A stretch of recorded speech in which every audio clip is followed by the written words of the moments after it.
Ibu bapak, saudara-saudara, orang muda, remaja, dan anak-anak yang terkasih. Shalom, damai sejahtera Tuhan menyertai kita semua.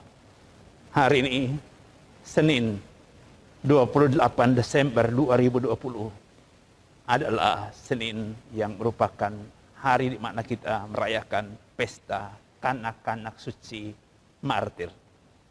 Kita akan merenungkan bersama-sama Injil Matius bab 2 ayat 13 sampai 18.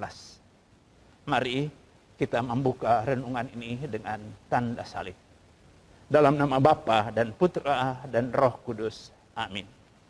Kita siapkan pikiran dan hati kita untuk mendengarkan dan merenungkan firman Tuhan dari Injil Matius bab 2 ayat 13 sampai 18. Setelah orang-orang Majus yang mengunjungi bayi Yesus di Bethlehem itu pulang, tampaklah malaikat Tuhan kepada Yusuf dalam mimpi. Malaikat itu berkata, "Bangunlah, ambillah anak itu serta ibunya, larilah ke Mesir, dan tinggallah di sana sampai aku berfirman kepadamu. Karena Raja Herodes akan mencari anak itu untuk dibunuh." Maka Yusuf pun bangunlah. Malam itu juga diambilnya anak itu serta ibunya, lalu menyingkir ke Mesir, dan tinggal di sana sampai Herodes mati. Hal itu terjadi supaya genaplah yang difirmankan Tuhan lewat nabinya. "Dari Mesir kupanggil anakku."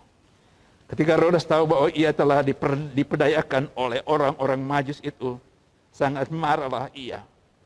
Lalu ia menyuruh membunuh semua anak di Bethlehem dan sekitarnya, yaitu anak-anak yang berumur 2 tahun ke bawah, sesuai dengan waktu yang dapat diketahuinya dari orang-orang Majus itu. Dengan demikian genaplah firman yang disampaikan oleh Nabi Yeremia. Terdengarlah suara di Rama, tangis dan ratap yang amat memilukan. Rahel menangisi anak-anaknya, dan ia tidak mau dihibur, sebab mereka tidak ada lagi. Demikianlah Injil Tuhan. Terpujilah Kristus. Ibu bapak, saudara-saudara, orang muda, remaja, dan anak-anak yang terkasih, peristiwa tragis terjadi, amat tragis.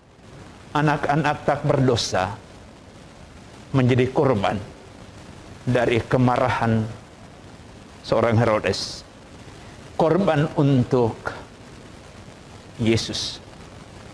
Mereka tidak bersalah, tetapi mereka menjadi korban dari keganasan seorang yang tidak mau ada orang lain menyayangi dia. Tapi mereka menjadi korban supaya demikian Kristus tetap menjadi cahaya terang yang menghalaukan kegelapan dosa. Herodes menunjukkan kekejamannya karena marah. Dan demi kemarahannya itu dia mengorbankan orang lain, anak-anak. Peristiwa ini mengingatkan kita untuk jangan pernah membiarkan kemarahan menguasai hidup. Apalagi kemarahan yang terus dipelihara, yang terus disimpan, yang berubah menjadi dendam, menjadi benci. Sebab buahnya adalah kehancuran. Buahnya adalah malapetaka. Padahal Tuhan membuat kita ada di dunia ini untuk satu tujuan yang baik. Maka kita diajak untuk berhenti berpikir tentang kepentingan-kepentingan diri yang kemudian merusak, menghancurkan orang lain. Maka segala sesuatu yang bisa memicu kejahatan, baik secara verbal maupun secara aksi, tindakan nyata, perlu dijauhi. Karena itu bukan cara hidup dari anak-anak Tuhan. Tuhan membuat kita ada di dunia ini untuk membawa damai, membawa sukacita, membawa kebahagiaan. Kita mengambil bagian dalam cara hidup Yesus yang lemah lembut. Cara hidup Yesus yang membawa terang, membawa kegembiraan, membawa sukacita, Itulah tugas kita. Itulah tujuan hidup kita. Kita berdoa supaya kita sungguh-sungguh menampilkan wajah Tuhan yang sungguh-sungguh berbelas kasih. Wajah Tuhan yang selalu memancarkan kebaikan. Semoga melalui kita dunia semakin lebih damai karena yang kita bawa adalah kebaikan-kebaikan Tuhan. Tuhan memberkati kita semua dalam nama Bapa dan Putra dan Roh Kudus. Amin.